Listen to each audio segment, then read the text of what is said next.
Pardon me. Welcome back to the channel. This is Rob here at Smirking Gun Reviews, back again with more Stranger Things Season 3.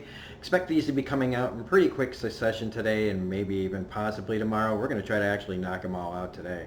I don't usually binge, but I kind of want to get Stranger Things on and over with. Actually, and also because I'm enjoying binging it. I don't do it too often, but this is one of those shows that really kind of I need to watch as many of them in a row as I can, because this season, especially as I'm watching it now, feels like a movie that I got to watch all the way through. But it's not like Too Old to Die Young. That's also like a really long movie, but I could never sit through that whole thing. This, on the other hand, I can just breeze through. And even though it's, compared to Dark, this is, kid stuff. But you know what? I want some kid stuff. I want some nostalgia. I want some 80s. And that's why I love this show. So we're talking about episode 3. It is called The Case of the Missing, I almost said cheerleader, Lifeguard. So full spoilers if you haven't seen this. Notes. Lots of notes again.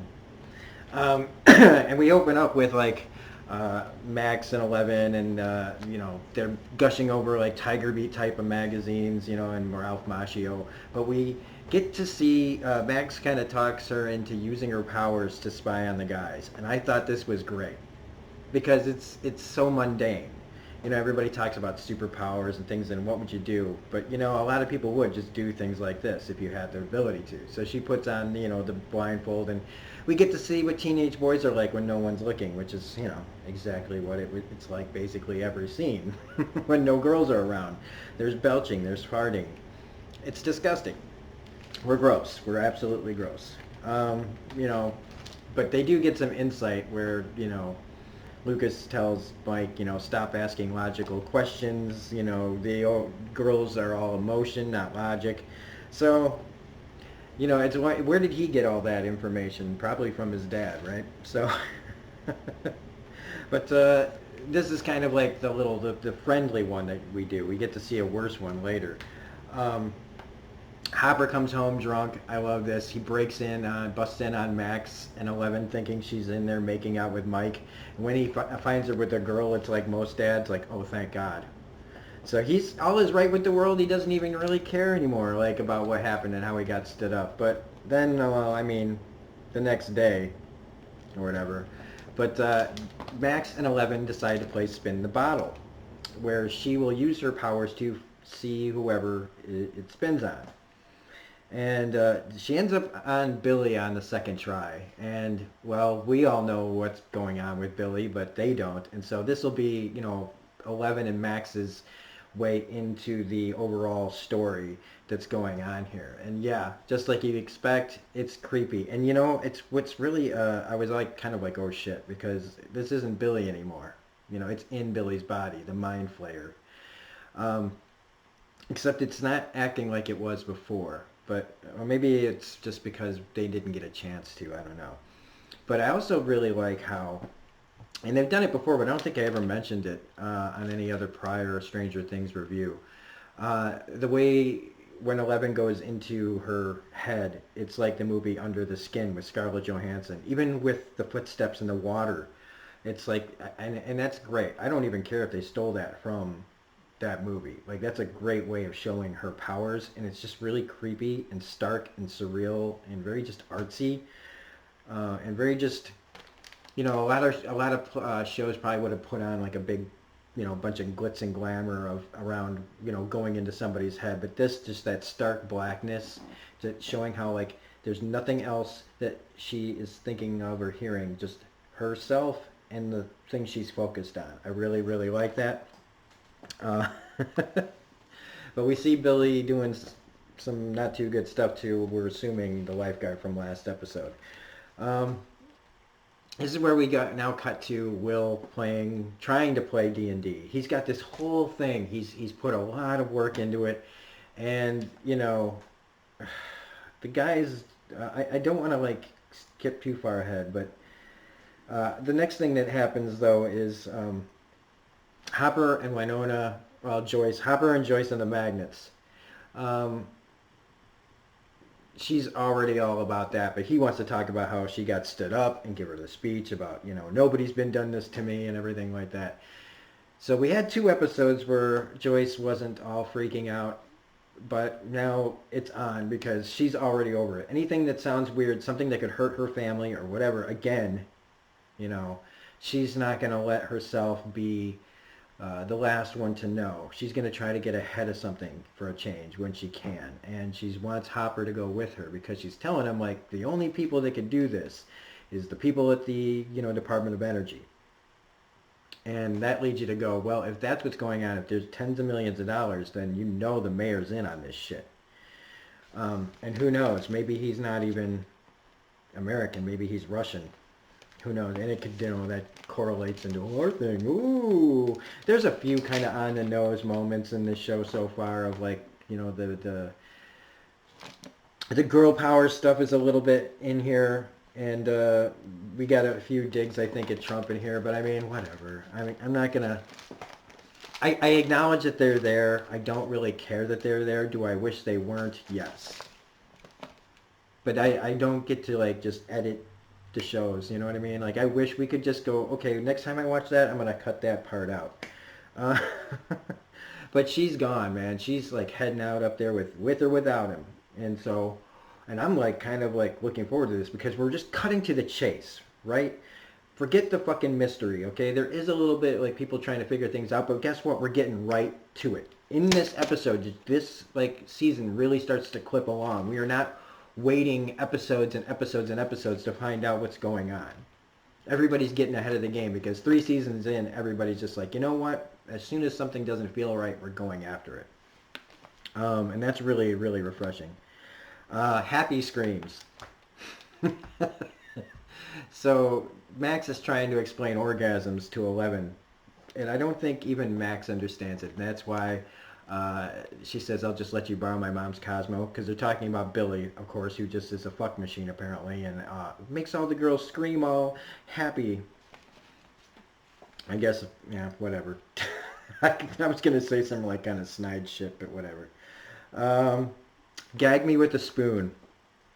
I'm bringing that back.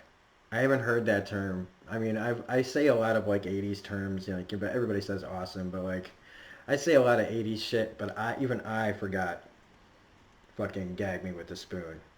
So I'm bringing it back. So if you hear me pepper it occasionally when it's appropriate, it's probably going to be on these videos from now on. But we find out that Billy's been bad. Oh yeah, Billy's been up to no good. They find all the bloody stuff in his house. And so, yeah, they're already on the case. And we go back to Nancy at the newspaper, who, of course, this is the kind of like, it's in the 80s, so they can get away with it being like a little heavy-handed here because, yes, in the 60s, 70s, and 80s, and up until it's still going on now, sexism in the workplace, except back then it was just like, ha, ha, ha, ha, ha, She comes to them with a legitimate story, and then the one guy just is allowed to take a good story about missing equipment, missing, pesticides, fertilizers, things that could be used to make fucking bombs, are taken and nobody takes it seriously because he just makes a joke of it. And then everybody just piles on, including the editor. And so, yeah, it is way heavy-handed, but I mean, if they just get by because it's the 80s, trying to show how things were, and everything. So, like I said, I got to try to not let myself let that kind of unimportant shit bother me. But then we get to Dustin and Steve and Robin. The most fun part of the story so far still is them spying, trying to figure out the Russian code. And of course they're going to find it in the mall. Because even though Dustin got the message out in a field, of course that it's going to have to do with the mall. But that's fine. I like that Lucas's sister is still abusing the customer policy on ice cream. That girl is still hilarious, just banging on the thing. They are not good spies, but of course they're just a couple of... I love when he's on the phone and he's just like, hello, yes, hi, what? So yeah, they end up spying this guy who's, he looks like he's from Die Hard, or Die Hard 2 since they're in kind of a busy place. But he's just an aerobics instructor, so, they just followed Sweating to the Oldies pretty much. I also like when they're talking about Robin and he won't get on board with that Steve should be dating Robin. Dustin tells him like, "What's your type? Not awesome." I love it. And also his comment on, aren't you, like, now that you're out of school, aren't you above primitive concepts such as popularity? Love it. Love it. And poor Will. Man, poor Will. So he's trying to get this D&D thing, and the guys just literally don't care. When just, last season and everything, they were all about it. And here's the thing that bothers me about this is it's still 1984, right? Or around then, like the end of the summer, it's still 84, I think. I didn't catch if there was a time jump. But, you know, it makes the girls now, now that Mike and Lucas have girlfriends or ex-girlfriends that are going to be girlfriends again or whatever, however that plays out back in those days, it makes them not want to play D&D anymore. They're putting away childish things. And it's just, it is kind of a quick turn for them, but I mean, once guys know what, that they're interested in girls, a lot of those things, like, especially if you can get a girl, then everything else just kind of, your 14-year-old brain or 12-year-old, whatever age these guys are at, you just pretty much will drop anything just to get those hormones. Like, you want an answer to, you want to stop the hormones raging inside you, and the only answer is girls. So poor Will's been left behind, and I really appreciate that, because I'm still like Will, and it made me think of like movies like Stand By Me, where we always hear about the aftermath of, like, later, 20 years later, River Phoenix gets stabbed outside a restaurant or some shit, and we never see the falling apart of the friendships. And I kind of feel like that's what we're seeing here, is like post Stand By Me story, like what happens after the adventure is over and people start to grow up.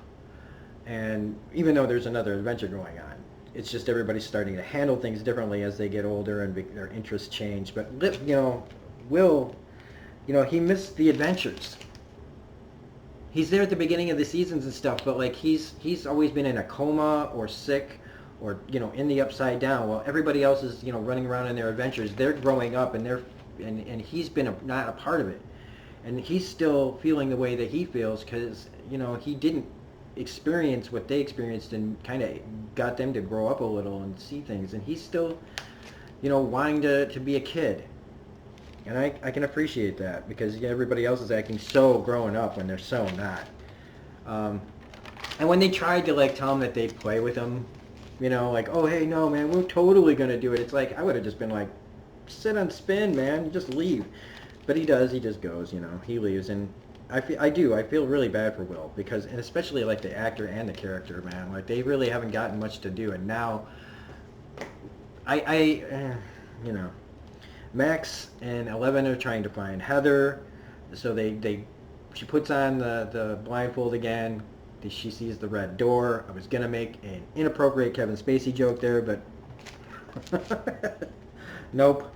But we see what's something that's even creepier than that, which is a bathtub full of ice, and what's in there. And I still kind of jumped when Heather comes ripping out of it, and it was really creepy as fuck. Her like standing there screaming underwater while she sees the Heather girl like going away, basically to mean she's being pulled away, like who she is disappearing, and she's asking for help. And Hopper and Joyce at the Energy Building was pretty good. I mean, her reliving Sean Astin's death, I mean, I forgot. Like, I was like, damn, Samwise really did get fucked up here in that situation. Like, that was a bad death, and he did it to save everybody. So no wonder she's still messed up over it. She saw him get like ripped apart by Demogorgon dogs. Going back to, like, because I kind of jumped ahead, but I said Stephen follow the jitterbug. Jitterbug. And then Robin sees the silver cat and cracks the code. And of course, like I said, it's all like right there in the mall, which is really on the nose, but I don't, it's better than like them taking 2-3 episodes to figure out what, went down. So it was just really cool. She follows the delivery driver. She goes, she sees the Chinese restaurant, then the shoe store, and then, they put it all together. I really liked that. I thought that was pretty cool. And you know that they're being going back to the energy building. You know they're being watched. So even though it looks abandoned, and I was ready to go, okay, I guess nothing is going on here. There really is something going on there. And but before we do that, you got Nancy and Jonathan, who Jonathan will just do anything for Nancy. You know, it's kind of sweet. But they don't find a rat. They find a Mrs. Driscoll eating shit. So, yeah, that's where all it's going. Yes, they are literally eating shit. So I guess that's what sustenance is. So food, if we eat food, the upside down people eat shit. And they like it. She liked it a lot. Poor Mrs. Driscoll. She became a shit eater. And that's just really awful. Hopper's talk with Joyce about how we find out that she's planning on moving away, and that Hopper's in his desperation is trying to make this place safe, but every time, you know, something bad happens, and you know, for the story's sake, she's trying to run away. But I mean, if she moved away and there was more Stranger Things, you know, the bad times would just follow her, right? So I don't know, but then we get. Oh, and he's pouring his heart out to her and telling her, you know, about like how you have a life here. You can have, you know, people care about you here, like me, you know. And basically, she just turns that on him at that most pristine moment where he's just opened his heart completely, and she goes, "Oh, you mean people like Scott Clark?" Just because she had to break the tension, I love it. And then poor Will again. He's at his little fort. And he's seeing all these memories and everything, and he starts destroying everything, calling it stupid. And I feel, in a way, that Will's really if you had to find a hero in the series of Stranger Things, I would say it's Will. And the reason I say that is because the strength that it took to stay alive in the Upside Down, like, yeah, his friends were heroic too, but he survived this unsurvivable situation to go on, and then in season 2, he's again like laid up by this thing. This thing just keeps trying to kill him, and he just won't die. And I feel like, you know, they do this in a lot in shows and movies about the person who's taken over, and like they always say it takes a strong person to be able to handle that. And he has it, and he's still around, and he's still the same kid that he was. It didn't destroy him. And now, you know, he's destroying the things that he loves because his friends have moved on, and he's just, I feel like we're on a hero's journey with Will, and that with that connection that he has to the Mind Flayer thing, and what happens later where it just feels like they're building up Will to be, you know, to have a good hero moment, I think. Because this thing has been fucking with him for, you know, just nonstop. And just when he thinks he's free, and even though I roll my eyes that it's back again, I just feel like, you know, that's really where he's headed, and I hope so, because I really like this character. I like him more than I like Mike. The spies. Our spies find the Russians, and yeah, they're onto something. It's for real. They have guns. It's Russians at the mob in Hawkins. Yeah, okay. Crazy. It's like Red Dawn. Oh, fuck, it really is like Red Dawn, except like more like subterfuge and like espionage and shit. And then we have, they almost get caught, but they don't. And then Ivan Drago kicks Hopper's ass. And I said, well, wait for round 2, because the good guy always has to get his ass handed to him before he can come back and have that fight again where he takes the guy out. So look for round 2 of that fight. That guy came out of nowhere. I mean, he came out of nowhere. And I was waiting for Joyce to show up and maybe rescue him, but no, Joyce is off having an acid flashback somewhere.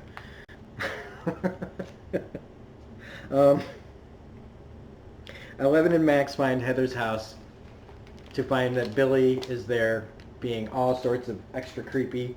Even when he's not trying to be creepy. When he's trying to be normal, he's creepy. And they find that Heather's there and she's being Donna Reed. And so you know that this is basically going to be like Invasion of the Upside Downers. That everybody's going to start getting taken over by their other, I guess.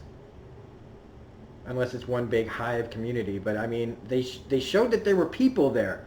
And again, I have to ask, like, is there a whole population of people that we just didn't see in the Upside Down before? Or what? But it's a really interesting concept. Max and 11 have to get the hell out of there. Billy's even extra creepy, like I said, and they, of course, take down the parents. And one of them is the editor of the newspaper that Nancy works at. So it's going to be interesting for her story moving forward as well.